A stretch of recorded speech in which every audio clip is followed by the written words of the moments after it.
Good morning dear student. आज हम लोग कक्षा 12 जीव विज्ञान में प्रोटीन संश्लेषण में भाग लेने वाले विभिन्न प्रकार के आरएनए के विषय में पढ़ेंगे। तो चलिए, वे आरएनए कौन कौन से हैं मुख्य रूप से जो कि प्रोटीन संश्लेषण में भाग लेते हैं, मतलब प्रोटीन सिंथेसिस में पार्टिसिपेट करते हैं। They are the mRNA, tRNA and rRNA। mRNA को हम मैसेंजर आरएनए भी कहते हैं, मैसेंजर आरएनए, या इसको हिंदी में हम दूत आरएनए भी कहते हैं। उसके बाद इसे हम ट्रांसफर आरएनए, हिंदी में इसे हम अंतरण आरएनए कहते हैं, और इसे हम राइबोसोमल आरएनए कहते हैं। ठीक है, तो अब आइए एक एक करके हम लोग चर्चा करेंगे कि एमआरएनए। तो सबसे पहला पॉइंट है क्या? एमआरएनए, जिसको हम कहते हैं मैसेंजर आरएनए। दोस्तों, जैसा कि नाम इसका है मैसेंजर, इसका मतलब हो गया कि ये कहीं न कहीं से कोई मैसेज लेके आ रहा है। प्रोटीन सिंथेसिस के लिए कोई न कोई मैसेज लेके आ रहा है। That is why it is known as messenger RNA. होता क्या है एक्चुअली में, एज वी नो दैट कि डीएनए में जो सूचना, जो जेनेटिकल इंफॉर्मेशन है, वह न्यूक्लियोट जो नाइट्रोजनस बेस है उस रूप में वो संचित रहते हैं। मतलब ये कि अगर कोई डीएनए का कोई एक पार्ट अपने इंफॉर्मेशन को, जेनेटिकल इंफॉर्मेशन को एक्सप्रेस करना चाहता है, तो वह पर्टिकुलर जो खंड है जिसे हम जीन कहते हैं, वो क्या होगा कि अपनी सूचना को वो कैसा प्रोटीन, क्योंकि जो जेनेटिक इंफॉर्मेशन होती है वो प्रोटीन के रूप में एक्सप्रेस होती है। मीन्स कि उस सूचना से संबंधित जो प्रोटीन जरूरी है, उस प्रोटीन को बनाना पड़ेगा। तो अब उस प्रोटीन को बनाने के लिए क्या वो डायरेक्ट उस प्रोटीन का निर्माण कर सकता है? तो नहीं, वो क्या करता है कि अपने उस इंफॉर्मेशन को कोडान के रूप में जिस पर ट्रांसफर करता है, जिसे बनाता है, उसे हम कहते हैं mRNA या मैसेंजर आरएनए। जिस डीएनए में दो स्ट्रैंड होते हैं, जैसा यहां दिखाया गया 3 प्राइम टू 5 प्राइम और 5 प्राइम टू 3 प्राइम। तो जो 3 प्राइम टू 5 प्राइम स्ट्रैंड होता है, उसी से mRNA का निर्माण होता है। जिस स्ट्रैंड से, डीएनए के जिस स्ट्रैंड से mRNA बनेगा, उस स्ट्रैंड को हम कहते हैं टेम्पलेट स्ट्रैंड, और दूसरे स्ट्रैंड को, डीएनए के दूसरे स्ट्रैंड को जो टेम्पलेट का कंप्लीमेंट्री होता है, उसको हम कहते हैं कोडिंग स्ट्रैंड। क्यों कहते हैं कोडिंग स्ट्रैंड? जरा इसको समझिए। देखिए, यहां पर ए है, तो इसका कॉपी, जब इसका जो कंप्लीमेंट्री यहां एमआरएनए पर जो बनेगा, वो ए की जगह यहां टी है डीएनए स्ट्रैंड में, जो 5 टू 3 प्राइम पर है। लेकिन जब वो एमआरएनए के रूप में आएगा तो ए की जगह, ए का स्थान को लेगा, यू लेगा, टी की जगह ए होगा, जी की जगह सी होगा, सी की जगह जी होगा, सी की जगह जी होगा, जी की जगह सी होगा, टी की जगह ए होगा, ए की जगह यू होगा, जी की जगह सी होगा, सी की जगह जी होगा। जरा अब मिलान कर लीजिए आप। देखिए इस स्ट्रैंड में जो 5 प्राइम टू 3 प्राइम स्ट्रैंड है और जो आपका एमआरएनए बना है वो 5 प्राइम टू 3 प्राइम बना है। एक्चुअल में एमआरएनए मैच्योर फॉर्म में नहीं आता है, वो इमैच्योर फॉर्म में आता है, उसको हम कहते हैं एचएनआरएनए। अभी उस पर हम डिस्कशन करेंगे कि उसे एचएनआरएनए क्यों कहते हैं। तो यहां जरा देखिए कि यहां पर एक ही जगह टी है लेकिन यहां क्या है, यू है। यही आपका एक डिफरेंस है, जहां पर यू आ गया है, यहां पर भी देखिए तो ये टी की जगह यू आ गया है। मतलब टी कहां पर है, इसके 3 प्राइम टू 5 प्राइम का जो स्ट्रैंड है उसका कंप्लीमेंट्री जो स्ट्रैंड है that is 5 prime to 3 prime, तो उस पे तुलना अगर एमआरएनए से करूं तो यहां टी की जगह यहां यू आया है। बाकी देखिए ए का ए है, सी का सी है, जी का जी है, जी का जी है, सी का सी है, ए का ए है, सी का सी है, जी का जी है। यहां पे देखिए टी की जगह यू आया है। केवल टी की जगह यूरेसिल आ जा रहा है इस स्ट्रैंड का जो ये बन रहा है, और इसका कंप्लीमेंट्री जो ये पार्ट है और इससे मिलान करूं इसमें और इसमें, मतलब एचएनआरएनए जो 5 टू 3 प्राइम बना है और जो इसका स्ट्रैंड है डीएनए का 5 प्राइम टू 3 प्राइम है, उसमें केवल टी की जगह यहां पर यू आ गया है, बाकी सारी चीजें सेम है। तो ये भी कोडिंग करा, तो ये इसलिए इसको कहते हैं हम कोडिंग स्ट्रैंड। तो अब आइए देखते हैं कि एमआरएनए क्या, जैसे हम एमआरएनए बोल रहे हैं, क्या ये इसी रूप में होता है? तो इसकी दो बातें होती हैं।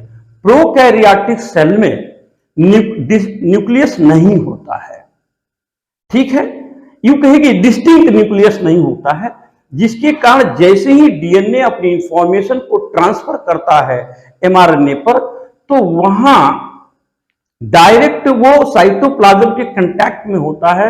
जैसे ही वो निकलता है उस पर प्रोसेसिंग ट्रांसलेशन की शुरू हो जाती है। लेकिन यहां क्या होता है कि एक्चुअल में जो ट्रांसक्रिप्शन की प्रोसेस है, ट्रांसक्रिप्शन की प्रोसेस क्या होती है, formation of RNA from mRNA from the DNA strand is known as transcription, जिसका चर्चा हम लोग दूसरे स्लाइड में करेंगे कि व्हाट इज ट्रांसक्रिप्शन। लेकिन यहां हमें जिक्र करना है क्या कि आरएनए कौन कौन से भाग लेते हैं। तो ये एचएनआरएनए के रूप में बनता है। क्यों बनता है? इसको कहते हैं हेट्रोन्यूक्लियोलर आरएनए। क्यों कहेंगे? क्योंकि इस स्ट्रैंड में दो पार्ट होते हैं, एक होता है व्यक्तेक और एक होता है अव्यक्तेक। व्यक्तेक को इंग्लिश में कहते हैं एक्सॉन और अव्यक्तेक को कहते हैं इंट्रॉन। मतलब एक्सॉन वो पार्ट है जो कि ट्रांसलेट होगा, जो ऐसा कोडान लिया हुआ है जो कि किसी अमीनो एसिड के लिए रिस्पांसिबल है। लेकिन जो अव्यक्तेक अर्थात इंट्रॉन है वह जो है ट्रांसलेट नहीं होगा, वो ट्रांसलेटेड पार्ट नहीं है, वह किसी भी अमीनो एसिड को के लिए कोडान नहीं लिए हुए है। तो ऐसे पार्ट को क्या करना पड़ेगा, निकालना पड़ेगा, ठीक है। तो आइए देखते हैं। तो एचएनआरएनए क्यों कहते हैं, ये समझ में आ गया। अब देखिए यहां पर जैसे ही ये निकलता है डीएनए से, एचएनआरएनए जैसे ही निकलता है तो तुरंत इसके डिग्रेडेशन की संभावना ज्यादा रहती है, क्योंकि बहुत ही ये अस्थायी है, टेम्पोररी होता है, स्टेबल नहीं होता है, अनस्टेबल होता है। तो ऐसे केस में प्रोटीन सिंथेसिस तो करनी ही करनी है, तो उसको स्टेबल बनाना पड़ेगा। मतलब उसके अगल बगल से कोई एंजाइम ऐसा न आके अटैक करे कि वो डाइजेस्ट हो जाए और जो पर्पज है प्रोटीन सिंथेसिस का वो ना पूरा होने पाए। इसके लिए क्या होता है कि 5 प्राइम एंड पर सर्वप्रथम 7 मेथिलेटेड ग्वानिन ट्राइफॉस्फेट की कैपिंग हो जाती है, ठीक है, एक कैप लग जाती है जिससे कि जो एक्सोन्यूक्लियस एंजाइम है जो इसे यहां अटैक करके डिग्रेड कर सकते हैं, उस चीज को वो रोक देता है, ये कैपिंग। और दूसरा इसका बेनिफिट ये है कि जैसे ही एचआरएनए निकला और डिग्रेडेशन से बचाने के लिए उसके 5 प्राइम एंड पर कैपिंग अगर हो गई तो वो इंडिकेट करता है कि अब ट्रांसलेशन की प्रोसेस शुरू होने वाली है। मीन्स कि मैथिलेशन ऑफ ये जो 7 मेथिलेटेड गुआनिन ट्राइफॉस्फेट जब इस 5 प्राइम पर जुड़ता है तो that indicate the initiation of translation, मतलब ये कि प्रोटीन संश्लेषण के प्रारंभन का संकेत दे देता है। उसी तरह से जो 3 प्राइम है, 3 प्राइम एंड पर जो जो एडेनिन है नियर अबाउट 200 एडेनिन यहां पर जुड़ जाती है, जिसको हम टेलिंग कहते हैं। इसको हम बोलते हैं पॉली ए टेल बोलते हैं, ठीक है। हिंदी में इसको हम पुच्छन कहते हैं, ठीक है। इसको कहते हैं आच्छादन या कैपिंग बोलते हैं। तो अब क्या हो गया, तीसरी जो घटना देखिए यहां पर, अब इसका क्या होगा, एचआरएनए निकला तो ये होता है आरएनए प्रोसेसिंग। आरएनए प्रोसेसिंग होता है तो आरएनए प्रोसेसिंग में 3 चीजें घटती हैं। कौन कौन सी? पहला तो 5 प्राइम एंड पर 7 मेथिलेटेड गुआनिन की कैपिंग हो जाती है, जिसकी वजह से वहां डिग्रेडेशन की संभावना समाप्त हो जाती है और आरएनए के अंदर स्टेबिलिटी आ जाती है। और 3 प्राइम एंड पर पॉली एडेनिन ऐड हो जाता है, जिसको हम टेलिंग कहते हैं या पॉली ए टेल कहते हैं। उसके बाद तीसरा जो पोजीशन बनती है वो है splicing process. What is splicing? Splicing is the process where the removal of intron takes place. तो रिमूवल ऑफ इंट्रॉन क्या है? मैंने अभी बताया कि ये जो ब्लू कलर में हमने दिखाया है 2 जगह, ये क्या है? अव्यक्तेक हैं, जिसको हम कहते हैं इंट्रॉन। इसको हम नीले वाले पोर्शन को क्या कहते हैं? अव्यक्तेक। या फिर इसको हम बोलते हैं अंग्रेजी में इंट्रॉन बोलते हैं, ठीक है। और जो रेड वाला पोर्शन है जो कि फंक्शनिंग है, जो कोडिंग करेगा, इसको हम कहते हैं एक्सॉन या फिर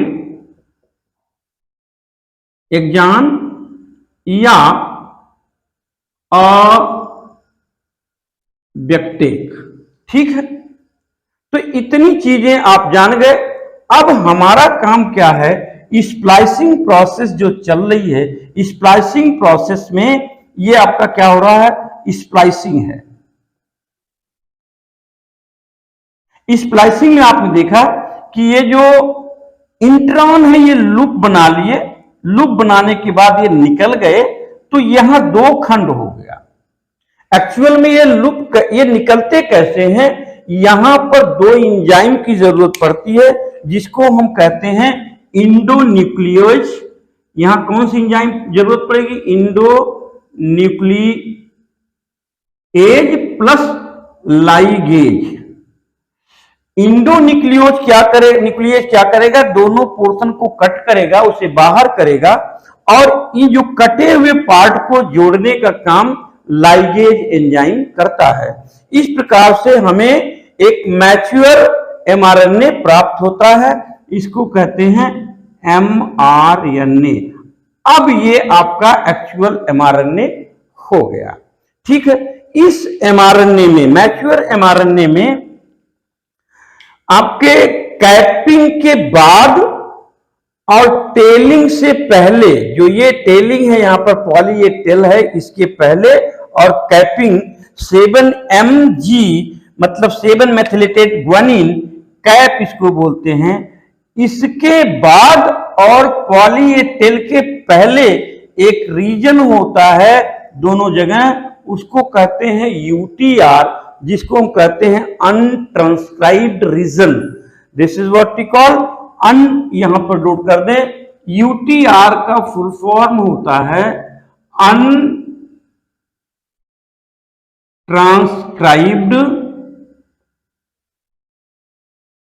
रीजन, ठीक है। तो अनट्रांसक्राइब्ड रीजन ये जो है ट्रांसलेशन प्रोसेस को सुगमता या सरलता पूर्वक होने के लिए ये रीजन का होना आवश्यक है। ठीक है, तो अब यहां आप देख लीजिए, यहां हमने बिल्कुल इसका जितना हमने बोला है वो लिख दिया है, आप नोट कर सकते हैं इसे कि डीएनए की आनुवंशिक सूचना को एमआरएनए कोडान के रूप में लेकर साइटोप्लाज्म में आता है।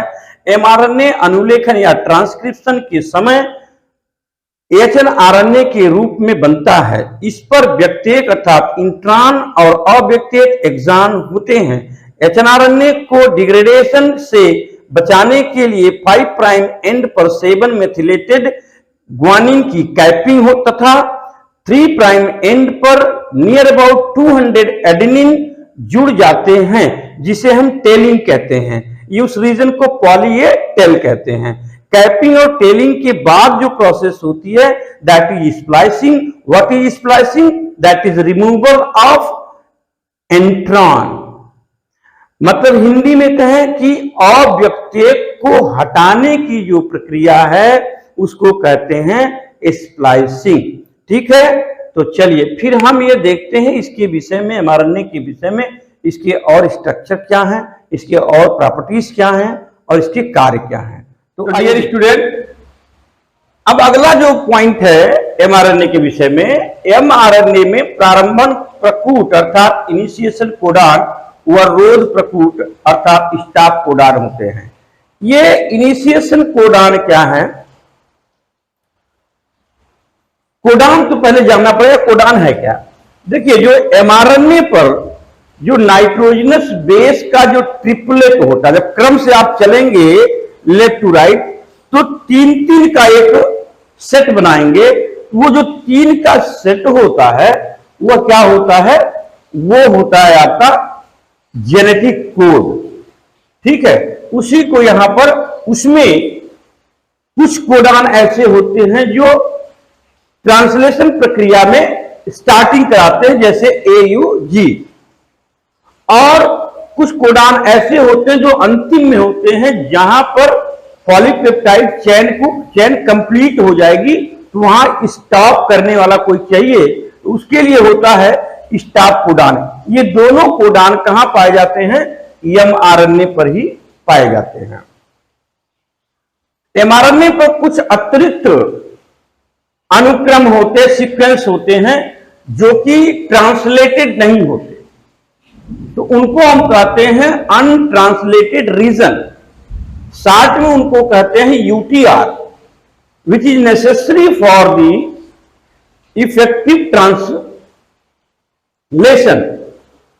तो मतलब ये कह सकते हैं कि एमआरएनए पर कुछ अतिरिक्त अनुक्रम होते हैं जो स्थानांतरित नहीं होते, उन्हें यूटीआर अर्थात अनट्रांसलेटेड रीजन कहते हैं, जो प्रभावी स्थानांतरण के लिए आवश्यक होते हैं। ठीक है, इनका जो कार्य है वो है प्रोटीन संश्लेषण हेतु टेम्पलेट की तरह कार्य करता है। मतलब प्रोटीन संश्लेषण के लिए ये टेम्पलेट की तरह काम करता है और इस सूचना को, जो प्रोटीन सिंथेसिस के लिए मशीनरी है, उसको वहां पर वो ले जाने का काम करता है। ठीक है, तो चलिए अब देखते हैं कि ये टीआरएनए क्या है। उससे पहले एक मिस्टेक हुआ था मुझसे, sorry for that, when I was talking about the full form of here UTR, then I told you that UTR is untranscripted region हमने लिख दिया था, तो सॉरी फॉर दैट, ये UTR अनट्रांसलेटेड रीजन होगा। तो स्टूडेंट, हम लोगों ने अभी एमआरएनए को पूरा जो भी जानकारी हमारे इंटरमीडिएट लेवल पर चाहिए बोर्ड परीक्षाओं हेतु, वो जानकारी हमने आपको दे दिया। अब आइए देखते हैं कि जो दूसरा है टीआरएनए, हमने एमआरएनए हो गया, टीआरएनए हम करने जा रहे हैं। तो टीआरएनए की आवश्यकता क्यों पड़ी? जैसा कि हम जानते हैं कि जैसे ही डीएनए अपनी सूचना, मतलब जिस तरह का प्रोटीन वो बनाना चाहता है, प्रोटीन के निर्माण के लिए एमिनो एसिड चाहिए और वह एमिनो एसिड एक सीक्वेंस में जुड़ना चाहिए। ठीक है, जब सीक्वेंस में जुड़ता है तो एक पर्टिकुलर पॉलीपेप्टाइड अर्थात प्रोटीन का निर्माण होता है। अब ये अमीनो एसिड्स, भाई एमआरएनए सूचना लेके आ गया, राइबोसोम पर सेट हो गया, जिसे हम प्रोटीन मशीनरी कहते हैं, प्रोटीन सिंथेसिस मशीनरी। तो अब वहां पर जो अमीनो एसिड्स हैं, क्या वे स्वयं आ जाएंगे कि चलो हमको जुड़ना है वहां? भाई ये गांव में सिंपल सी बात है, निमंत्रण देने के बाद भी लोगों को फोन करना पड़ता है, दोबारा बुलाना पड़ता है, तब लोग आते हैं। और एक अमाइनो एसिड्स आके कोई बैठ गया है वहां पर, डीएनए ने सूचना दे दिया, आदेश दे दिया कि ये जाओ बनाओ तुम लोग, तो अमीनो एसिड पहचानेगा कैसे उस कोडान को कि हमें पहले चलना है, इसे बाद में चलना है, उसे बाद में चलना है। और क्यों, कैसे नहीं, क्योंकि उस अमीनो एसिड्स में एमआरएनए पर जो कोडान के रूप में सूचना आती है डीएनए की, उसे पहचानने का कोई स्पेसिफिक प्रॉपर्टी अमीनो एसिड्स में नहीं होती। अब उसी की मतलब जो साइटोप्लाज्म में तमाम अमीनो एसिड, जैसे मान लीजिए यहां है आर्जिनिन है, प्रोलीन है, सेरीन है, मेथियोनिन है, तो ये सब पड़े हुए हैं, लेकिन किसको कब जाना है, किस सीक्वेंस में जुड़ना है, हर अमीनो एसिड के लिए जो पहचान करेगा, जिससे अमीनो एसिड जाके जुड़ेंगी और उसे वह ला करके संबंधित कोडान को, अपने एंटी को इससे पढ़ेगा और उसे जोड़ने का काम करेगा। इसलिए इस कार्य के लिए क्या होता है, टीआरएनए, जिसको कि हम ट्रांसफर आरएनए या फिर हिंदी में उसको हम अंतरण आरएनए भी कहते हैं। ठीक है, और इसे हम सॉल्युबल आरएनए भी कहते हैं। देखिए इसकी जो शर्त एक्चुअल में क्या है, ये सिंगल स्ट्रैंडेड होते हैं। अब सिंगल स्ट्रैंडेड होते हैं, लेकिन इनकी एक क्वालिटी है कि ये आपस में ही फोल्ड होकर के एक दूसरे के सामने जो स्ट्रैंड आ जाएंगे, उसमें क्या होगा, एक बैंड हेयर पिन टाइप का स्ट्रक्चर बन जाता है, जिसके कारण इनकी कुछ संरचना इस तरह से दिखती है।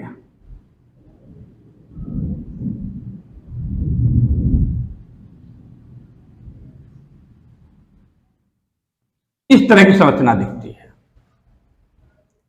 तो कुल मिला के देखा जाए तो 1 2 3 4 लूप है, और यहां अगर देखा जाए ये 3 प्राइम है और ये 5 प्राइम है, या फिर इसको थोड़ा लंबा कर लिया जाइए, 3 प्राइम है, ये 5 प्राइम है। अब इसके विषय में अभी इंटरमीडिएट लेवल पर ये सब क्या चीजें हैं, बहुत हमें जानने की आवश्यकता नहीं है। हमें असली जो जरूरत है जानने की, हमें जानना है यहां, हमें जानना है यहां, इस पोर्शन को, ये जो फंदा दिख रहा है, ये जो लूप दिख रहा है, इस लूप पर एमआरएनए पर स्थित कोडान के सीक्वेंस को पढ़ने के लिए एंटी कोडान होते हैं। जैसे अगर यहां पर एंटी कोडान मान लीजिए AUG है, तो ये किसको पढ़ेगा, नीचे यहां पर किसको पढ़ेगा, ठीक इसका कॉम्प्लीमेंट्री होगा, तो वो होगा UAC। मतलब समझिए जरा से कि अगर ये एमआरएनए, इसको मान लूं, थोड़ा जगह लेने के लिए इसको हमें इरेज करना पड़ेगा, तो ये हिंदी वाला पोर्शन,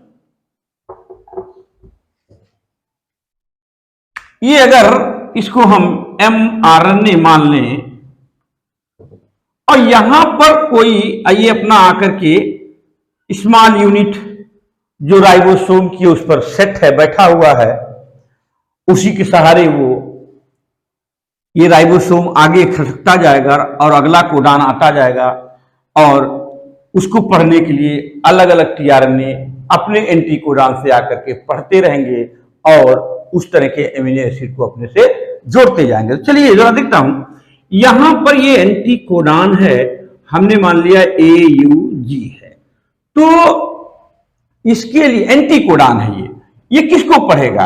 अपने कॉम्प्लीमेंट्री को। तो A का U का A, G का C, तो UAC को पढ़ेगा ये, ठीक है। अच्छा,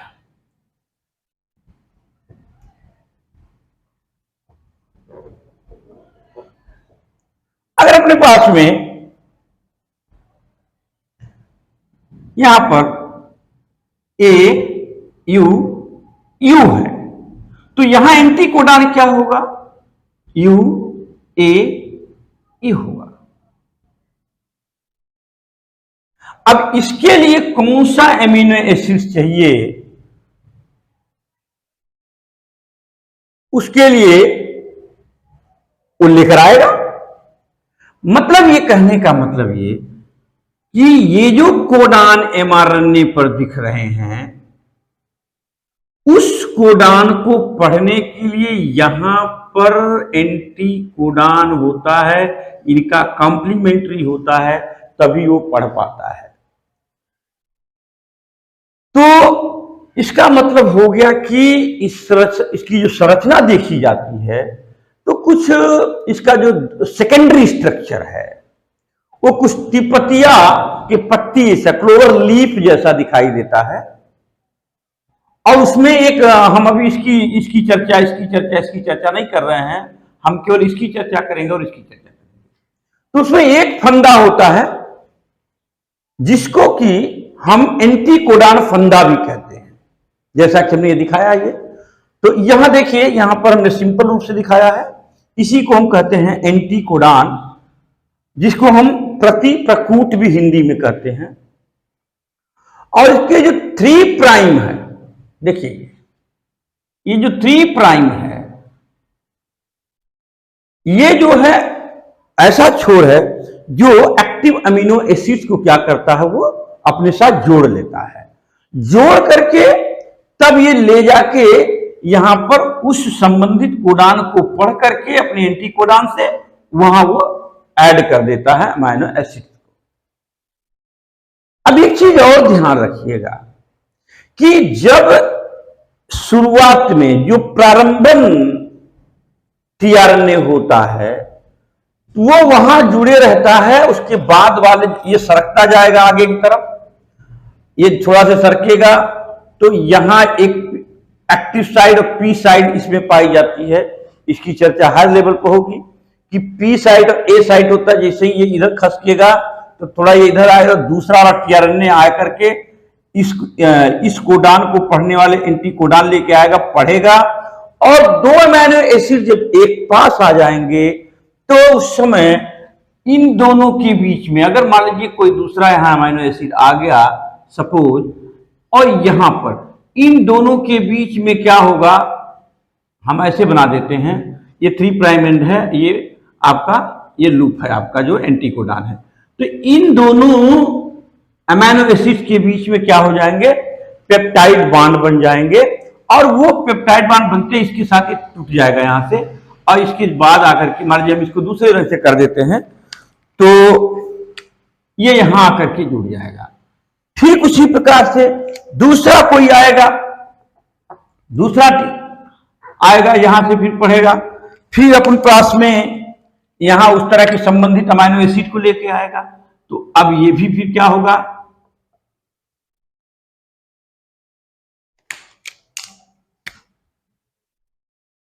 तो फिर इनके बीच ये बॉन्ड बन जाएगा, यहां से ब्रेक कर जाएगा, तो इस हिसाब से फिर ये ऊपर लग जाएंगे।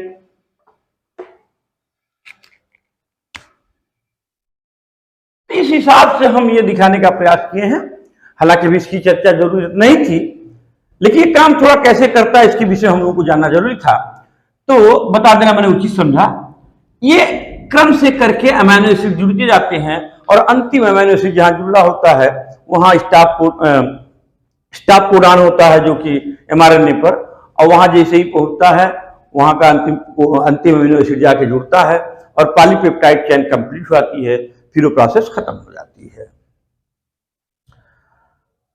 तो और एक चीज और देखा गया कि हर एमाइनो एसिड के लिए एक स्पेसिफिक टीआरएनए होता है।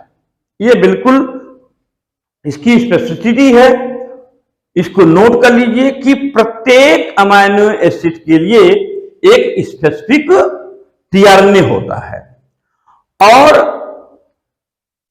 प्रारंभन टीआरएनए तो होगा जो कि ट्रांसलेशन प्रोसेस की शुरुआत करेगा, लेकिन स्टॉप या रोज टीआरएनए नहीं होता है। और वास्तविक संरचना इसका देखा जाए तो हम लोग जैसे भी हमने यहां बनाया था, तो उल्टे यल के आकार की कुछ दिखती है। और यहां हमने ये बता दिया, देख लीजिए ये सिंपल तरीके से बनाया गया। ये आप बनाएंगे, ये भी बना देंगे, वो भी थोड़ा सा दिखा देंगे तो नंबर बेहतर मिलेगा। तो इस तरह से संरचना बनाया आपने, उसके बाद इसको दिखा दिया। ये एंटीकोडान है, ये आपका राइबोसोम की छोटी सब यूनिट है। हालांकि यहाँ एक बड़ी सब यूनिट भी जुड़ी रहती है, हमने इसको दिखाया नहीं है, ठीक है, इसको हमने नहीं दिखाया है। ये जो आपका राइबोसोम की जो लार्जर सब यूनिट होती है वो यहाँ पर होती है, और ये एमआरएनए है, और इस पर ये इसी एमआरएनए के सहारे ये जो है राइबोसोम आगे की तरफ खसकता जाएगा और अगले कोडान को पढ़ाने के लिए टीआरएनए को साइट प्रोवाइड करता जाता है, जिससे कि और जो संबंधित अमीनो एसिड्स है वो आकर के जुड़ती जाती है और पेप्टाइड बॉन्ड द्वारा जुड़ते जाते हैं, जिसके कारण एक लंबी श्रृंखला पॉलीपेप्टाइड की तैयार हो जाती है। ठीक है, तो अब हम लोग देखेंगे कि हम लोग का ये एमआरएनए हो गया, टीआरएनए हो गया, और ये हो गया, अब जाना शुरू करने हम लोग राइबोसोमल आरएनए, जिसको कि हम स्मॉल आरएनए कहते हैं। ठीक है, ये पूरे सेल में जो है जितने आरएनए होते हैं उसका 80% पार्ट जो होता है वो राइबोसोमल आरएनए ही होता है।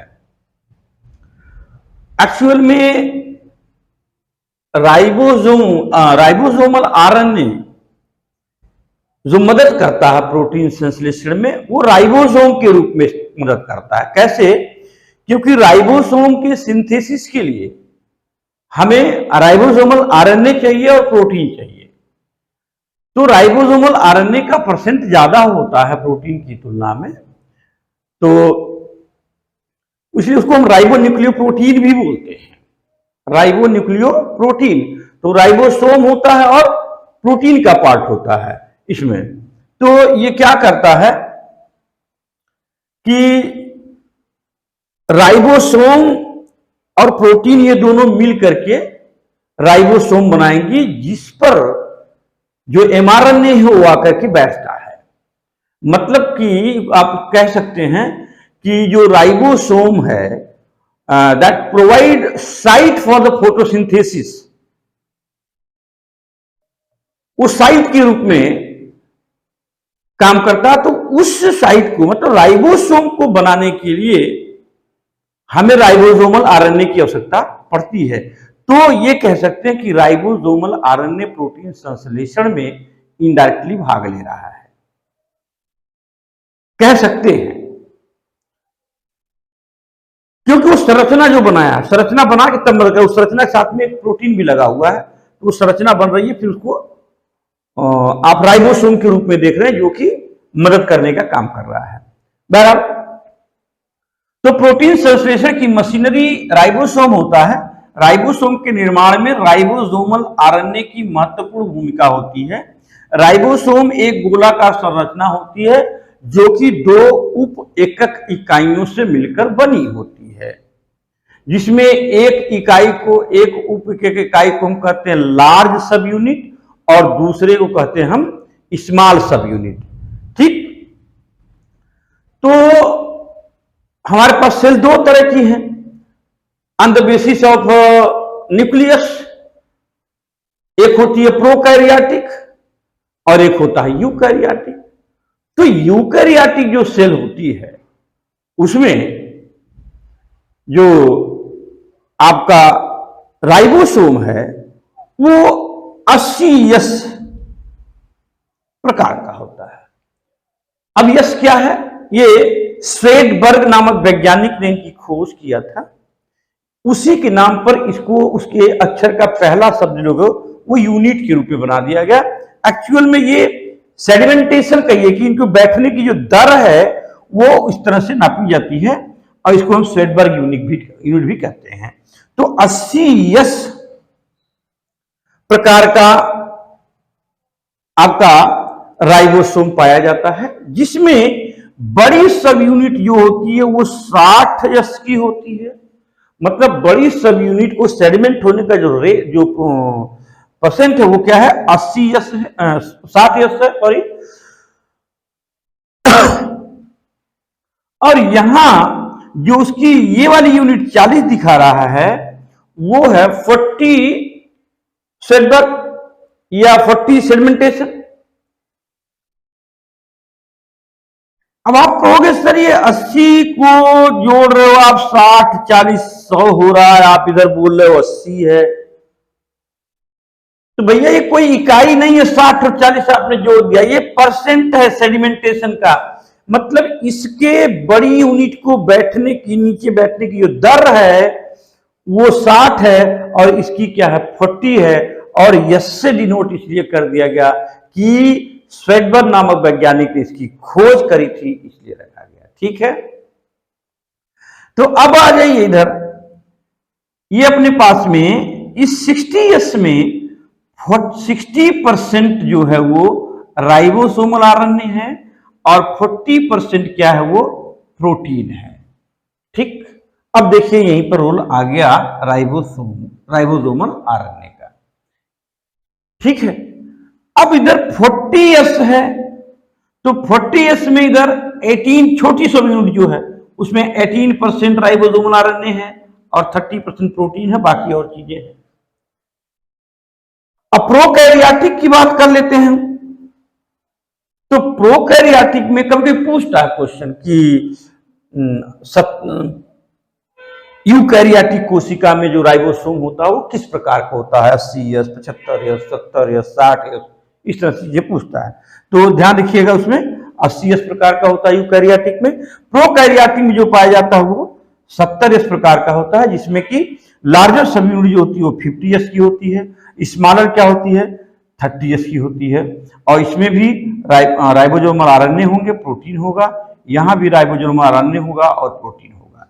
ठीक है, तो चलिए इसका मेन काम क्या है? इसका काम है यह प्रोटीन संश्लेषण के दौरान संरचनात्मक एवं क्रियात्मक एवं उत्प्रेरक की भूमिका निभाता है। ये बिल्कुल क्लियर कट है। संरचनात्मक इसलिए कि ये राइबोसोम की संरचना में भाग लेता है, नंबर 1। दूसरा चीज कि ये आगे की तरफ खसकता जाता है एमआरएनए पर कि चलो भाई बनाओ, चलो भाई बनाओ। ठीक है, तो ये उत्प्रेरक की तरह भी काम करता है। ठीक है,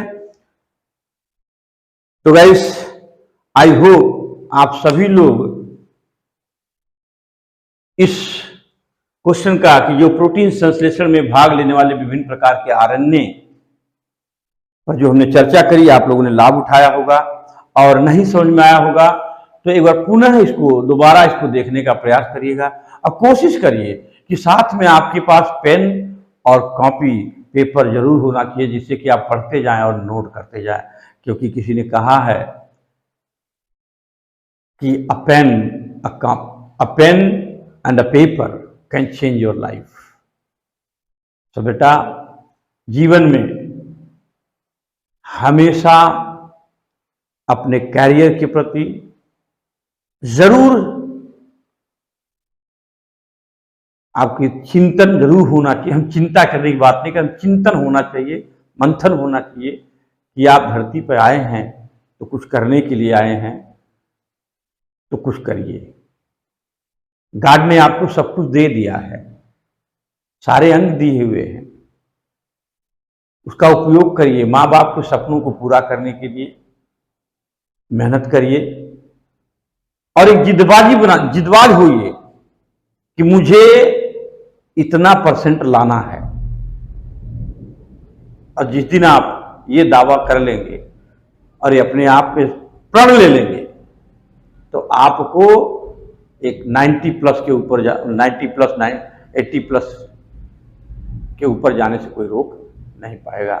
इसी के साथ मैं ये लेक्चर समाप्त करता हूँ, और आप सबसे निवेदन है कि आपको यदि यह टॉपिक अच्छा लगा हो, समझ में आया हो, और आई होप समझ में आया होगा, तो मेरा चैनल को सब्सक्राइब कर लीजिए, लाइक कर दीजिए और शेयर कर दीजिए। Thank you.